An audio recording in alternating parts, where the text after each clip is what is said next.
कल गया 5 दिन बाद, 5 दिन बाद गया 15 दिन बाद, 15 दिन बाद गया महीना बाद। ऐसे करते करते 2 साल निकाल दिए, उसके पैसे भी नहीं दे रहा है, प्लाट भी नहीं दे रहा। तो उसको बड़ा टेंशन हो गया, योग नहीं लगे बाबा से, वही संकल्प विकल्प बुद्धि में चले। तो उस भाई का फोन आया, भाई जी मेरे सामने ऐसे ऐसे बड़ी समस्या हो गई है, वो व्यक्ति पैसे भी नहीं दे रहा है, प्लाट भी नहीं दे रहा है, और मेरा योग नहीं लगता है, टेंशन हो गया है, वही संकल्प विकल्प बुद्धि में चलते, मैं क्या करूं। तो हमने बताया कि आप एक प्रयोग करिए। मैं मास्टर सर्वशक्तिवान आत्मा हूँ, सर्वशक्तिवान बाबा से शक्ति लेकर उस आत्मा को दे रहा हूँ। ऐसे अमृत मिले, रोजाना 1 घंटा 21 दिन योग करो। और जब योग करें तभी भी ये संकल्प करना कि ये मेरे योग के पावरफुल वाइब्रेशन उस आत्मा तक पहुँचे और इससे उसको सद्बुद्धि मिले और वो मेरे पैसे वापस कर दे। ये मेरा योग इस बात के लिए है। इनका ये संकल्प जरूर करना, तो आपका योग उस दिशा में काम करेगा। तो बोल ठीक है। उसने ऐसे योग करना शुरू किया। मैं मास्टर सर्वशक्तिवान आत्मा हूँ, सर्वशक्तिवान बाबा से शक्ति लेकर उस आत्मा को दे रहा हूँ। ये मेरे योग के पावरफुल वाइब्रेशन उस आत्मा तक पहुँचे, जिससे उसको सद्बुद्धि मिले और वो मेरे पैसे वापस कर दे। ये मेरा योग इस बात के लिए। ऐसे वो योग करता गया। 10 दिन योग करने के बाद वो व्यक्ति खुद उसके घर पे आता है चल के और 20 लाख रुपए देकर चला जाता है। जो कार्य उसके बोल से नहीं हो पाया, वो स्वमान के पावरफुल वाइब्रेशन से ने कराया, बाबा के योग ने कराया।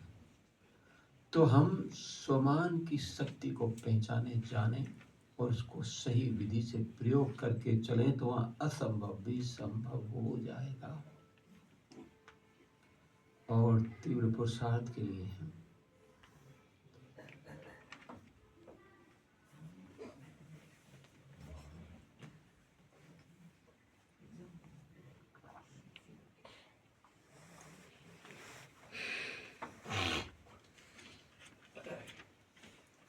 हम अपनी बुद्धि की लाइन बाबा के साथ सदैव क्लियर रख के चले, क्योंकि समय ऐसा आ रहा है, हम सब देख रहे हैं, अचानक कभी भी कुछ भी हो जाता है। और सब कुछ बाबा ने तो बता ही दिया, अचानक ही होना है। तो अचानक की परिस्थितियों में क्रिएट होने वाली अचानक परिस्थिति क्रिएट होने वाली समय में हम कब कहाँ हमको क्या करना है, उसकी सही टचिंग लेकर वैसा करने में सफल हो सके, तभी उनमें विजयी बन सकेंगे ना। अगर उनके प्रभाव में आ गए या क्या क्यों का प्रश्न उठा, तो वहाँ उसके प्रभाव में आ सकते।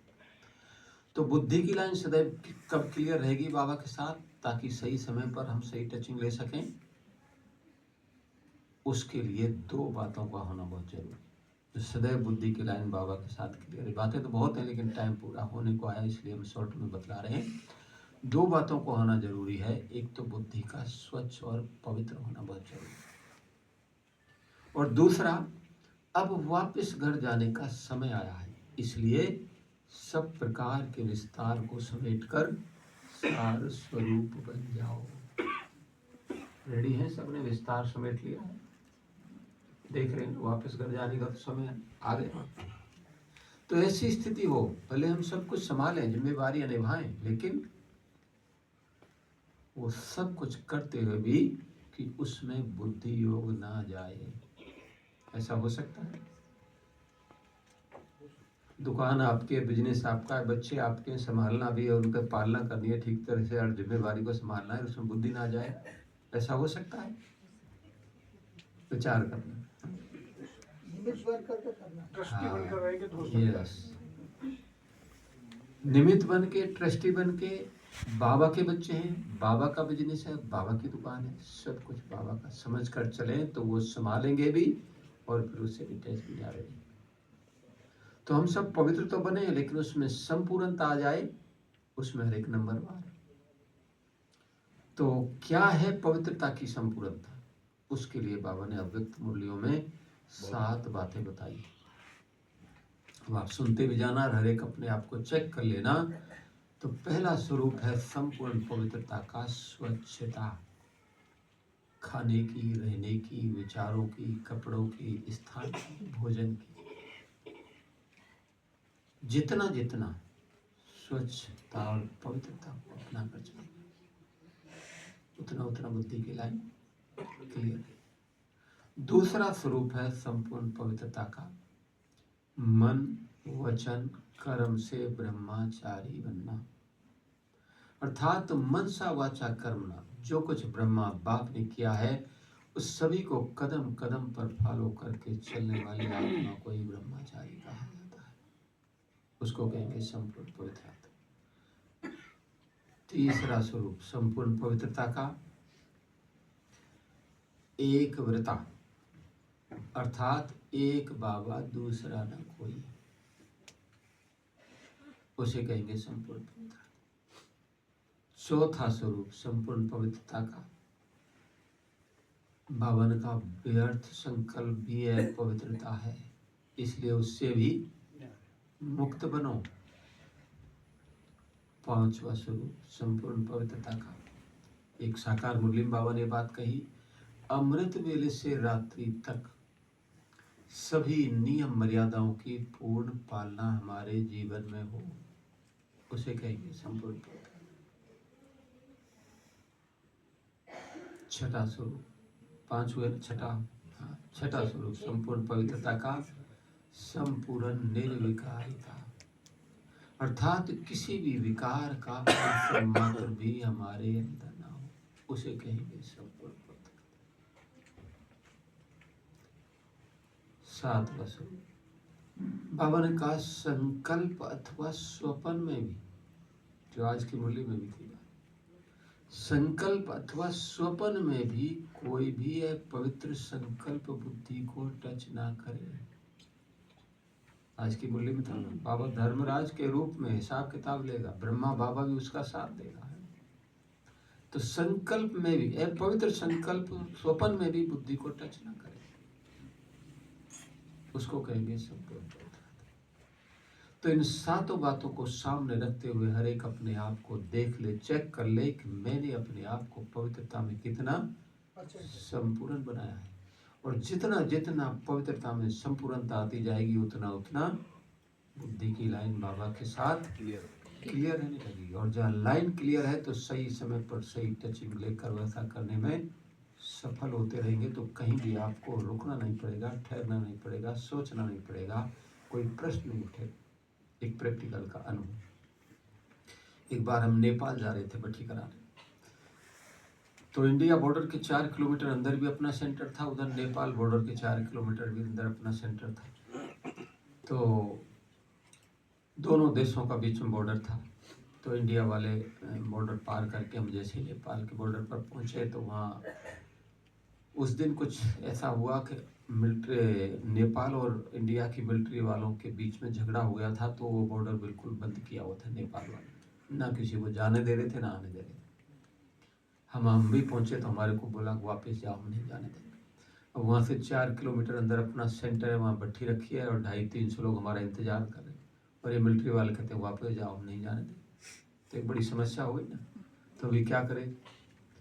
तो मैंने वहाँ से थोड़ा सा अलग होकर और बाबा के साथ कनेक्शन जोड़ा और बाबा को सारी समस्या याद कर बताई। बाबा हम नेपाल बॉर्डर पर पहुँचे हैं और यहाँ से 4 किलोमीटर अंदर अपना सेंटर है, वहाँ भट्टी रखी है, 250-300 लोग हमारा इंतजार कर रहे हैं, और ये मिलिट्री वाले कहते हैं कि हमने बॉर्डर बंद किया हुआ है, वापस जाओ, हम नहीं जाने देंगे। तो अब मुझे क्या करना है वो आप ही बताओ, मैं वही करूँगा। ऐसे मैंने बाबा को सारी समस्या याद कर दिल से और बताई। 2 मिनट के बाद बाबा से टचिंग मिलती है, बच्चे इन मिलिट्री वालों का कोई बड़ा ऑफिसर साइड को बैठा हुआ है, उससे जाके बात करो। तो मैंने देखा तो मैंने कहा कोई बैठा तो है। एक और भी भाई थे हमारे साथ वहाँ के, तो मैंने उस भाई को कहा, मैंने कहा भाई ये मिलिट्री वालों का बड़ा ऑफिसर देखो वो साइड को बैठा, उससे चल के बात करो। तो गए, दोनों को सफ़ेद कपड़े बैच लगा हुआ था। तो उस भाई ने कहा साहब हम ब्रह्मा कुमारी आश्रम से आए हैं और ये भाई हमारे माउंट आबू हेडक्वार्टर से आए हैं, और इनके लिए हमारा यहाँ नेपाल बॉर्डर के 4 किलोमीटर अंदर हमारा सेंटर है, आश्रम है, वहाँ पर इनके लिए बड़ा प्रोग्राम रखा गया है, 250-300 लोग इनका इंतजार कर रहे हैं, तो हमको नेपाल के अंदर जाना है। अच्छा आप ब्रह्मा कुमारी आश्रम से आए हो? हाँ जी। अच्छा कोई बात नहीं, फिर तो जाइए। जो 2 मिनट के पहले ना हो गई, 2 मिनट के बाद हाँ वो कैसे बाबा के साथ बुद्धि की लाइन क्लियर थी तो सही समय पर सही टचिंग को कैच कर वैसा करने में सफल हो गई। इसलिए बुद्धि की लाइन क्लियर रख के चलना बाबा के साथ बहुत बहुत ज़रूरी है, तभी हम समय पर सही टचिंग लेकर वैसा करने में सफल हो सकेंगे। तो शांति प्रगति का बना रहेगा। अभी देखो अनुभव बातें तो बहुत है, लेकिन आप सबका समय पूरा होने को आया है। टाइम ज़्यादा टाइम होने से भी चलेगा ना। इस बात का फैसला आप बताइए, मुझे कब तक क्लास कराना है? 1 बजे तक? अगर वही नहीं, जैसे सबका विचार हो। ठीक है, सवा होने से भी चलेगा क्या खाने नहीं का? 1 बजे तो अगली पॉइंट तीव्र पुरुषार्थ के लिए हम कहीं भी जाएं आए कुछ भी करें, भगवान को साथी बनाएं। कमरे से घर से बाहर निकलो, बाबा मैं फलानी सेवा पर जा रहा हूँ, आप भी मेरे साथ चलो। जैसे कोई घर में बड़े होते हैं ना, तो बच्चे कहीं जाते हैं तो मम्मी मैं वहाँ जा रहा हूँ, तो बता के जाते हैं। ऐसे ही हमारा बड़ा सबसे कौन है? बाबा। तो कुछ भी करें, कहीं भी जाए आए, बाबा को याद कर बता दो, बाबा मैं फलानी जगह जा रहा हूँ, इस कार्य की सेवा के लिए जा रहा हूँ, आप भी चलो मेरे साथ ये कार्य। अगर आप दिल से बाबा को याद कर बता के जाते हैं तो भगवान आप अनुभव करेंगे कदम कदम पर आपका साथी बनकर साथ रहता है। और जहाँ सर्वशक्तिवान साथी बनकर साथ दे रहा हो तो वहाँ क्या होगा? असंभव भी संभव हो जाएगा। कुछ भी मुश्किल नहीं है, सब कुछ सहज और सरल है। कोई कार्य आपने किया हुआ हो, कोई सेवा आपने पहले की हुई हो, तो और फिर से वही करना तो कोई बड़ी बात नहीं जी, आपके को अनुभव है आपको। लेकिन बहन जी आपको या बड़े कोई आपको ऐसी सेवा दे दे जो आपने कभी की नहीं हो, तो सोचेंगे ना मैं ये सेवा कैसे करूँगी या करूँगा। लेकिन यदि बाबा की सेवा समझकर आपने हाँ कर लिया तो फाइनल बात है कि बाबा आपसे वो कार्य करवा लेगा। इसलिए बाबा की सेवा में कभी भी ना नहीं करनी है, सदा हाँ जी का पाठ पक्का करके चलना। तो एक प्रैक्टिकल का अनुभव, जब भगवान को हम साथी बना के चलते तो कदम कदम पर कैसे सफलता अनुभव होते, असंभव कार्य भी संभव हो जाएगा। एक प्रैक्टिकल का अनुभव। हम नए नए मधुबन निवासी बने थे, 1 साल ही हुआ था, उस समय की बात है। उस समय तो शांतिवन ज्ञान सरोवर कुछ नहीं था, जो था पांडव भवन ही था। मुझे मधुबन में रहते लगभग 41 साल हो गए और 46 साल हो गए ज्ञान में चलते। तो एक साल ही हुआ था, तो नए नए बने थे, तो उस समय हमारे कुछ क्लास कराने का या भाषण करने का जरा भी अभ्यास नहीं था। तो सभी दादियाँ वहाँ रहती थी मधुबन में ही, ओम शांति वन बन गया था, 83 में समर्पित हुए, बाबा भी वहीं आते थे। तो मनोहर दादी जी, उस समय हम साउंड डिपार्टमेंट में सेवा में थे, तो मनोहर दादी आती जाती थी, क्लास का कोई प्रोग्राम बनाती थी ना सीजन में, तो देखती थी हमें माइक देने का, गीत बजाने का हर समय, और कभी देरी हो जाती थी तो दादी आके, क्लास कराने वाला देरी से पूरा करता, दादी आके केबिन में ही बैठती थी ओम शांति वन में साउंड डिपार्टमेंट में। तो मनोहर दादी जी ने एक प्रोग्राम बनाया कि जिन भाई बहनों को क्लास कराना, भाषण करना नहीं आता है, उनके अंदर वो कला आए। तो दादी ने मेरे को कहा आपको भाषण करना। अब हम तो 1 साल ही हुआ था, नए नए आए थे, इतना कुछ बोलने की प्रैक्टिस नहीं थी, तो मैंने चुपचाप सुन लिया, ना हाँ किया ना ना किया। तो मैंने सुन लिया ना किया, हाँ किया, तो इसका मतलब क्या? हाँ ही समझ लो। अगर ना करनी होती तुरंत कर देता है होती, हाँ भाई मैं काम नहीं कर सकूंगा।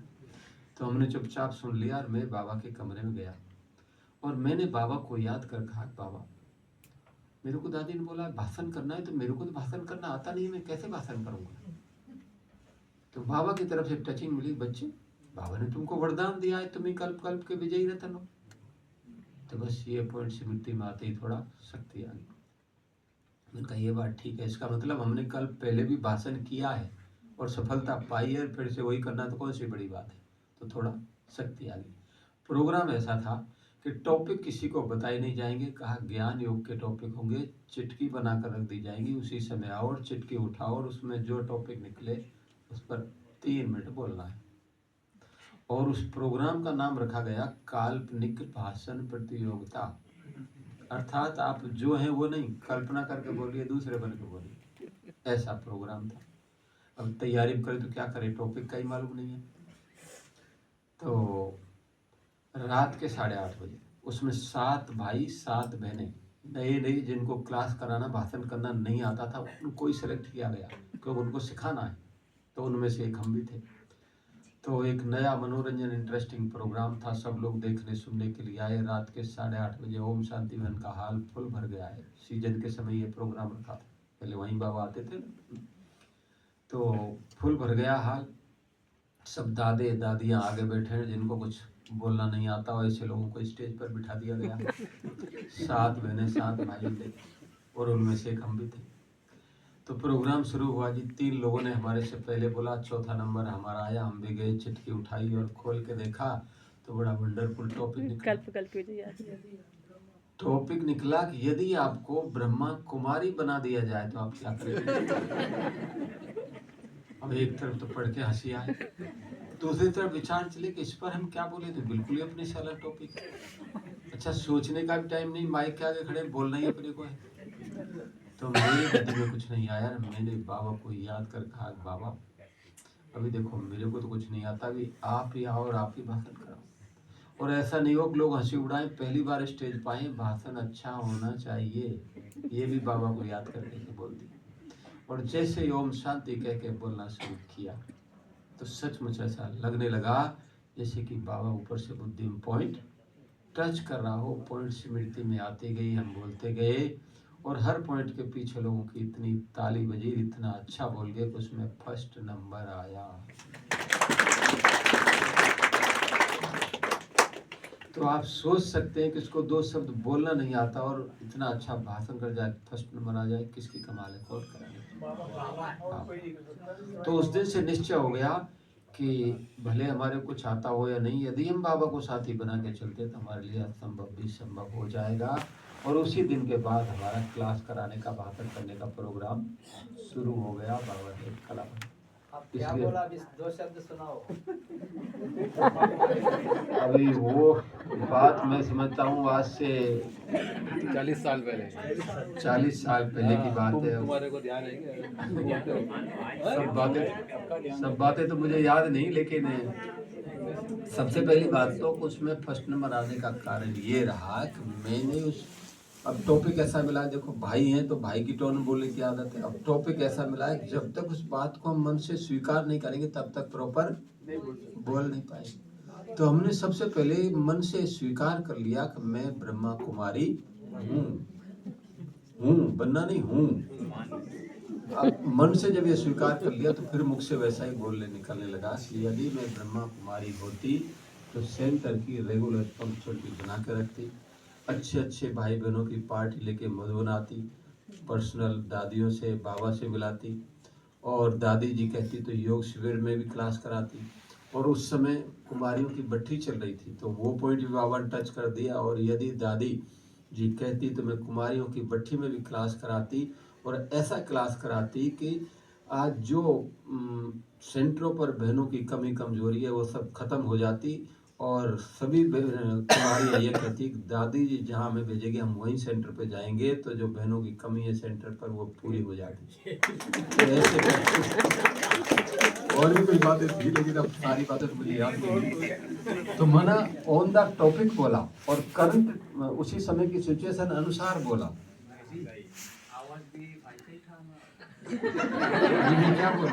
क्या बोला? अभी जो बोला वही तो बोला, इसलिए क्योंकि बहन बन के बोला, बहन की आवाज में बोला, इसलिए उसको फर्स्ट नंबर मिला। अब क्यों टॉपिक ऐसा मिला है, अब भाई तो भले भाई है लेकिन टॉपिक ऐसा मिला है ना कि यदि आपको ब्रह्मा कुमारी बना दिया जाए तो आप क्या करेंगे, यदि आप होते ब्रह्मा कुमारी तो क्या करते। तो ऑन द टॉपिक बोला इसलिए उसको फर्स्ट नंबर मिला।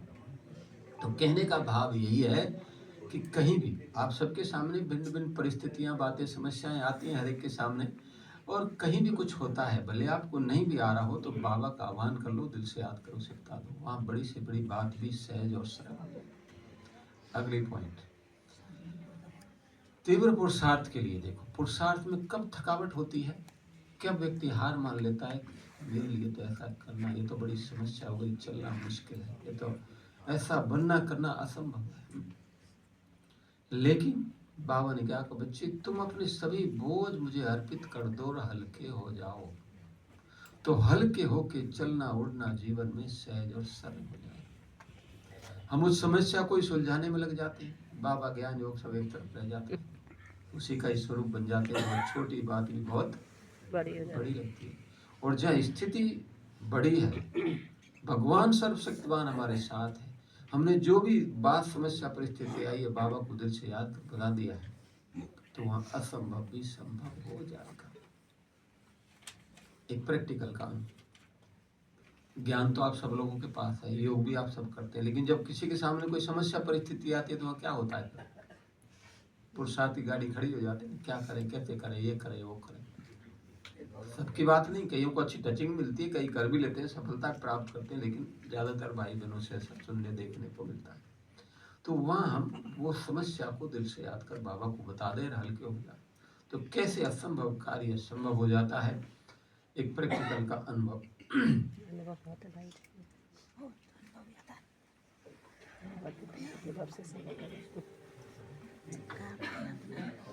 एक बार हम उड़ीसा गए थे, भुवनेश्वर भट्टी कराने, तो 2 दिन की भट्टी थी। तीसरे दिन बहन जी एक सेंटर पे क्लास कराने के लिए लेके जा रही थी, दिन के 11 बजे थे, सिंगल रास्ता, छोटा रोड था, सिंगल रोड था, जा रहे थे, रास्ते में एक गांव पड़ा, जैसे ही गांव क्रॉस करने लगे, दूसरी साइड से एक मोटरसाइकिल वाला व्यक्ति आया, गाड़ी से टकरा गया। मैंने कहा बाबा इसको बचाना नहीं तो मुश्किल हो जाएगा। तो उसको तो कुछ नहीं हुआ, लेकिन उसकी मोटरसाइकिल को थोड़ा नुकसान हुआ। तो ऐसा होते ही 20-25 लोग इकट्ठे हो गए, हमारी गाड़ी की चाबी ले ली, हंगामा करने लगे, ये है वो है, पैसे देकर जाओ। अब गलती किसी की हो, लेकिन बड़ी गाड़ी वाले की मानी जाती है। तो हमने कहा भाई ठीक है, हम अपनी गलती मानते हैं। हम 5 लोग ही थे, 2 टीचर बहनें, एक माता और एक हम और एक गाड़ी चलाने वाला भाई। तो हमने कहा भाई ठीक, हम अपनी गलती मानते हैं, तो आप ऐसा आप दुकान पे चलिए, आपकी मोटरसाइकिल ठीक करा देते। नहीं नहीं, हमारे को तो पैसे ही चाहिए, और पैसे बहुत मांग रहे। अब ऐसे समझाते करते उनको आधा घंटा बीत गया, फिर भी उस समस्या का कोई समाधान नहीं निकला। तो मैंने देखा कब टाइम ऐसे वेस्ट जा रहा है, काम कुछ बन नहीं रही है, बात बन नहीं रही है, तो मैं वहाँ से थोड़ा सा अलग होकर और बाबा को दिल से याद कर सारी समस्या बताई। बाबा अभी ऐसे ऐसे हम एक्सीडेंट हुआ है, और यहाँ लोग ये हंगामा कर रहे हैं, हमारी गाड़ी की चाबी ले लिया है, और काफ़ी समझाने के बाद भी ये मान नहीं रहे। अभी इस समस्या का समाधान क्या हो सकता है वो आप जानते हो। मैंने कहा आप आओ, इस समस्या का समाधान कराओ। ऐसे मैंने बाबा को दिल से याद कर कहा। बस भगवान जी के लिए तो 1 सेकंड की बात है, लेकिन बाबा तो किसी के द्वारा ही कराएगा ना।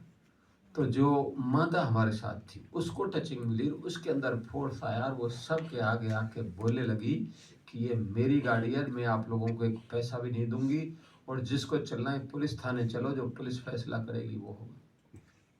और देखो ये व्यक्ति के मुंह से बदबू आ रही है, शराब पिए हुए, शराब पी के गाड़ी चला रहा है, इसलिए हम एक पैसा भी नहीं देंगे। अब ये प्लस पॉइंट मिली, क्योंकि शराब पी के गाड़ी चलाना तो कानूनी अपराध है, अगर वो पुलिस में गए तो उनको अंदर करेगी। तो ये सुनकर वो ठंडे पड़े, और 5 मिनट के अंदर तो हमको कहने लगे कि भाई साहब हम लोगों को कुछ नहीं चाहिए, आप लोग जाइए। जो आधा घंटे से जिस समस्या का समाधान नहीं हो रहा था, बाबा का आह्वान करते ही 5 मिनट के अंदर बिना कुछ लिए दिए हम वहां से चल पड़े। लास्ट पॉइंट,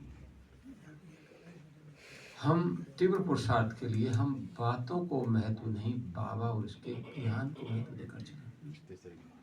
देखो बातें तो आएंगी, क्योंकि अनेक जन्मों का हिसाब किताब है आत्माओं का एक दूसरे के साथ, तो चुप तो होने के लिए बातें तो आएंगी। और मैं समझता हूँ कि आप में से कई ऐसे भाई बहने को अनुभव होगा कि अज्ञान काल में कोई ऐसी इतनी समस्याएं नहीं थी, ज्ञान में आने के बाद ही बहुतों के आगे समस्याएं आने लगी। हाँ, क्योंकि अनेक जन्मों का हिसाब किताब, पहले तो हम माया के बने हुए थे तो माया का पता ही नहीं था, उसकी गोदी में खेल रहे थे। अब उसको छोड़कर बाबा के बने तो अपनी ओर खींचेगी तो सही ना है। तो कहीं भी कोई बात होती है, छोटी छोटी बातों मूड ऑफ हो जाना, गुस्सा आ जाना, फीलिंग आ जाना, कुछ बोल देना है, ये सब कुछ होगा। तो वहाँ क्यों हलचल में आती है कि हम बातों को महत्व ज्यादा दे देते हैं। इन्होंने मेरे को ऐसे क्यों कहा, ज्ञान होते हुए भी ये ऐसे क्यों करते मेरे साथ। भाई क्यों का तो जवाब बाबा ने दिया हुआ है। बच्चे, जो भी आज जिसके साथ हो रहा है, बिना हिसाब किताब के कुछ भी नहीं हो रहा है। हम तो केवल वर्तमान को देख लेते हैं ना, जो अनेक जन्मों में एक दूसरे के साथ जो कुछ किया है, वो कर्म का हिसाब किताब तो हर एक के साथ संस्कार रूप में आत्मा में भरा हुआ है, और वो समय आने पर चुकतू करना ही पड़ेगा। एक और अनुभव याद आया मुझे इसके साथ ही। तो कई आप में से कई कहते होंगे ना, कोई समस्या आ रही है, कोई किसी को बोलता है, कोई बीमार ज्यादा रहता है, तो मेरे सामने ये समस्या क्यों आ रही है, मेरे को सब लोग क्यों बोलते हैं, मेरी तबीयत बार बार खराब क्यों होती है, सोचते होंगे ना कई। इन सब के पीछे हमारे कर्मों का हिसाब है। इस पर एक अनुभव मुझे याद आया। एक शहर में चौराहे पर एक व्यक्ति चाय की छोटी सी दुकान करता था। तो बहुत ईमानदारी से मेहनत करके थोड़ी सी कमाई जमा करता है। रात को जब जाने लगता तो 3-4 गुंडे आते, उसको मारते पीटते और उसकी सारी कमाई छीन कर ले जाते। 2 दिन बीते, 4 दिन, 10 दिन, महीना, 2 महीना, 3 महीना बीत गए। ऐसे करते करते वो बड़ा परेशान, मैं इतनी ईमानदारी से मेहनत करके थोड़ी सी कमाई करता हूँ, ये 3-4 गुंडे लोग आके मेरे को मारते पीटते मेरी सारी कमाई छीन के ले जाते हैं। हे भगवान, आप मेरी मदद क्यों नहीं करते, मेरे साथ ऐसा अन्याय क्यों हो रहा है। ऐसे वो भगवान को दोष देने लगा, कहने लगा। तो एक दिन रात को जब वो सोया हुआ था तो सपने में भगवान उसके पास आए। बोलो भाई, आपने मुझे याद किया है। बोल हाँ, मैंने इसलिए याद किया है कि मैं इतनी ईमानदारी से मेहनत करके और थोड़ी सी कमाई जमा करता हूँ, ये 3-4 गुंडे लोग आके मेरे को मारते पीटते मेरी सारी कमाई छीन के ले जाते हैं। आप मेरी मदद क्यों नहीं करते, मेरे साथ ऐसा अन्याय क्यों है। बोला आप जानना चाहते हो। बोल हाँ, मैं जानना चाहता हूँ। तो देखो, उसको दिखाया कि आप पिछले जन्म में राजा थे और आपने राजा बनने के लिए कितने लोगों को मरवाया, कितनों को जेल में डाला, कितनों का धन लूटा, कितनों को दुख दिया, तंग किया। तो जिनको आपने दुख दिया, तंग किया, मारा, जेल में डलवाया, पैसा लूटा, आज वही लोग आके आपको मार पीट रहे हैं, आपकी सारी कमाई छीन के ले जाते। तो ये देखकर उसका मन में शांति, हाँ ये तो मेरे ही कर्मों का हिसाब था, तो मुझे ही चुकता करना पड़ेगा। तब फिर उसने कहा ठीक है, मेरे कर्म का हिसाब किताब मैं चुकता करूंगा, लेकिन इस तरीके के अलावा कोई और भी तरीका है हिसाब किताब चुकता करने का। बोल हाँ, और भी तरीका है। तो बोल वो बताइए। तो वो तरीका ये है कि कुछ दिनों के बाद आपके पास 3-4 सफेद वस्त्रधारी भाई बहनें आएंगे और आपको ईश्वरीय निमंत्रण का पर्चा देंगे, टेम्पलेट देंगे, और उसमें जो एड्रेस लिखा हो वहाँ आप जाना और ज्ञान सुनना, मेडिटेशन सीखना, और मेडिटेशन सीख के जब आप मेडिटेशन करने लगेंगे तो उससे आपके कर्मों का हिसाब किताब धीरे धीरे चुकता होता जाएगा और सब कुछ ठीक हो जाएगा। इतना कहकर भगवान जी गायब हो गए। अब वो इंतजार करने लगा, भाई 3-4 सफेद वस्त्रधारी भाई बने कब आएंगे। 2 दिन बीते, 4 दिन बीते, 1 सप्ताह के बाद 3-4 सफेद वस्त्रधारी भाई बने आए। तो वो तो पहले से इंतजार कर रहा था, तो उसको पर्चा दिया और कहीं अपना एग्जीबिशन बाबा के ज्ञान किया, कोई मेला लगा हुआ था, तो वो पर्चा लेकर उसमें जो एड्रेस लिखा हुआ वो पहुंचा, वहाँ ज्ञान सुना, कोर्स किया और मेडिटेशन सीख के योग करने लगा। कुछ दिनों के बाद वही लोग आके उसको फिर मार पीट रहे, लेकिन वो जरा भी दुखी परेशान नहीं हो रहा। तो 1 सप्ताह के बाद उन लोगों ने उसको पूछा, भाई पहले हम आपको मारते पीटते थे तो आप बहुत दुखी परेशान होते थे, लेकिन अब आप जरा भी दुखी परेशान नहीं हो रहे, क्या कारण है। बोल मुझे ज्ञान मिल गया है, मैं मेडिटेशन करता हूँ। और कौन सा ज्ञान मिल गया है। और आप भी हमारे साथ चलो। तो उनको भी सेंटर पर लेके गए, उन्होंने भी ज्ञान सुना, कोर्स किया, और वो भी ज्ञान में चल पड़े, सबका ही कल्याण। तो कहने का भाव यही है कि आज जो भी जिसके साथ हो रहा है बिना कारण के कुछ भी नहीं हो रहा है। अब ये आपको सोचना है कि हम उसको हिसाब किताब को भोग के रूप में चुकतू करना है या योग बल से चुकतू करना है। तो उसके लिए योग को बढ़ाना होगा, अपने योग के चार्ट को बढ़ाना होगा। कम से कम 4 घंटे योग का चार्ट अवश्य होना चाहिए हर एक का। 2 घंटा बैठ के 2 घंटा कर्म करते हुए, तो आप कई समस्या परिस्थितियों के लेवल से फिर ऊपर उठ जाएंगे। इस पर भी एक अनुभव याद है।